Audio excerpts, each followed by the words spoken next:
ورجعنا لكم تاني في فقرة خليكي أحلى، ودي الفقرة اللي بتهتم بيها كل بنت. النهاردة هنتكلم عن الميك اب الصباحي اللي كتير قوي من البنات بتقع في مشاكل فيه. النهاردة معانا خبيرة التجميل هويدا. أهلا بيكي يا هويدا. ازيك طنط؟ عايزين نسألك بقى يا هويدا، ايه هي الأخطاء اللي بتقع فيها البنات في الميك اب العادي اليومي اللي بتطلع بيه، إذا كان مشوار عادي أو رايحة الجامعة أي حاجة؟ هو عامة البنات الغلطات اللي بيقعوا فيها انهم بيحطوا فول ميك اب وهم خارجين الصبح، وهو ده مش صح. مبدئيا المفروض ان الميك اب الصبح حاجة هادية يا دوبك بنداري بيها العيوب وحاجات خفيفة جدا. بيحطوا كونسيلر يخلي تحت العين، يحطوا كونسيلر اللي هو ابيض قوي بيخلي تحت العين رمادي. المفروض ان هو انا احط حاجة قريبة من درجة السواد ده عشان اقدر ان انا اداري، مش ان انا اظهره. بيحطوا حاجات بتلمع وده مش صح.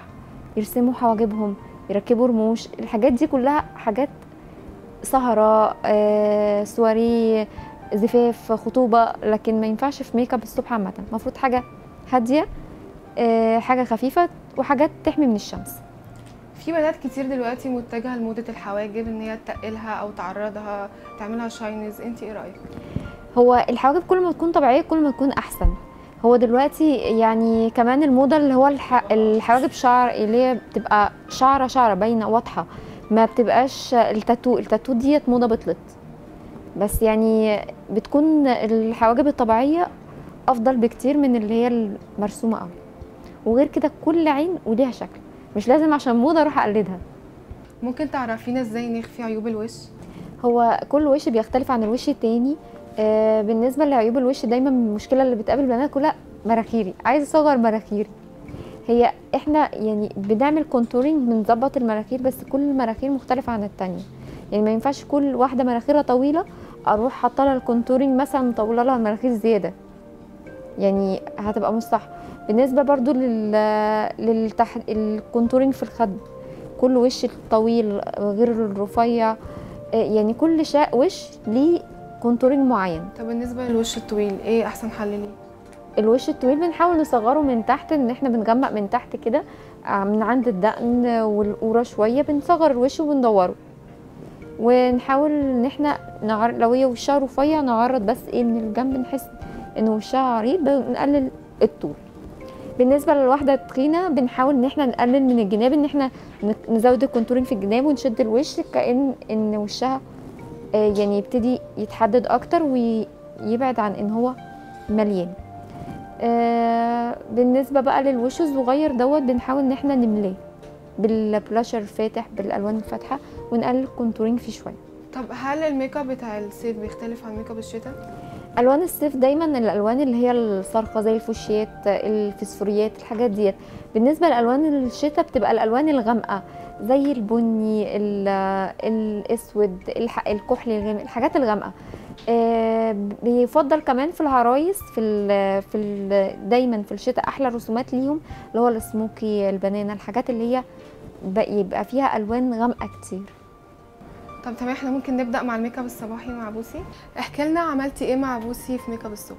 هو مبدئيا المفروض الميك اب الصبح احنا بنحط سان بلوك، فاحنا حطينا مع بوسي سان بلوك فاونديشن.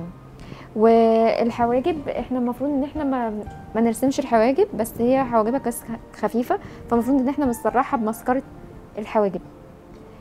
بالنسبه للاي شادو والالوان فوق العين ما يفضلش ان احنا نحط اي شادو، بس لو حد عايز ممكن نعمل حاجه زي كده اللي هو مبين عمق العين. بس هو عموما قلم الحواجب فعلا بيوقع الشعر بتاع الحواجب.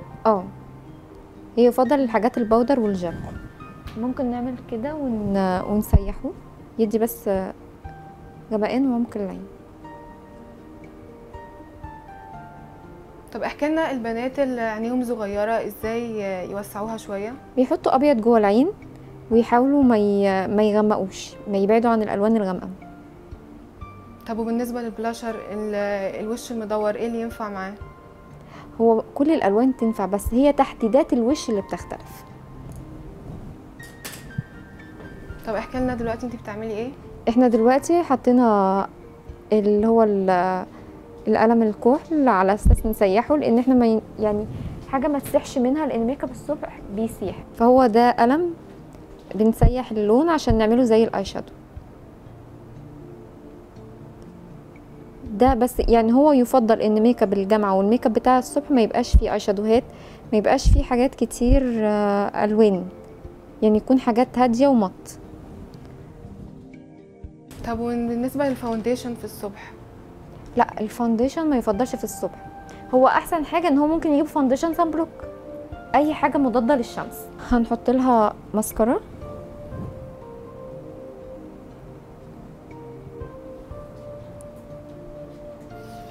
وممكن يحطوا بس لون جوه العين، ما يحطوش اكتر من كده، اللي هو على الرموش نفسها.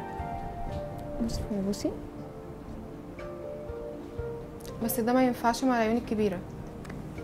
العيون الواسعه تحط الوان غامقه، يعني هي عشان عينيها واسعه تحط الوان غامقه.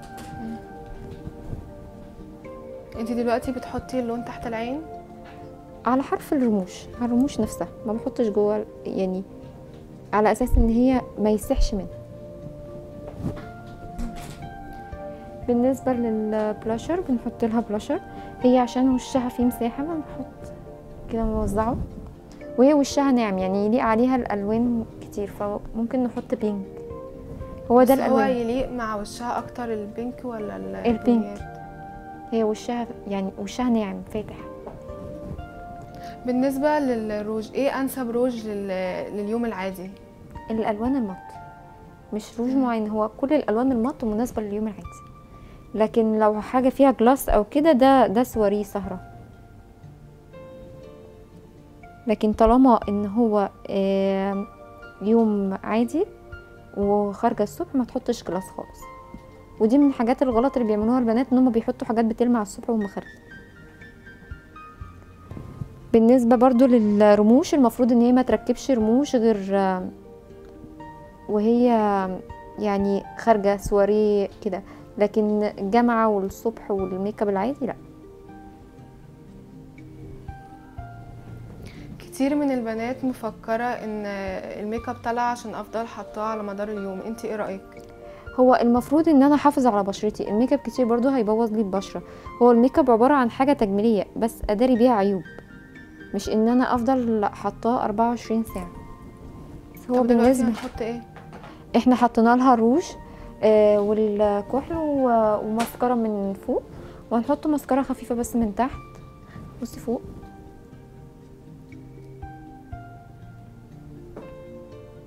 وبتختلف العين عندي الضيقه عن الواسعه. العين الضيقه ما بنحطش من جوه لون غامق خالص، بنحط لون فاتح. بالنسبه للعين الواسعه بنحاول نضيق من جوه، يعني نغمق. وهي بس ده الميك اب اللي ممكن تروح بيه، اللي هو الجامعه الحاجات الهجمه. لو هي يعني خارجه بقى بالليل او عايزه تروح سهره، ممكن تحط جلاس، تحط لمعه. بنشكرك يا هوايدا على المعلومات المهمه اللي انتي قدمتها لنا، وبنرجع فاصل، استنونا.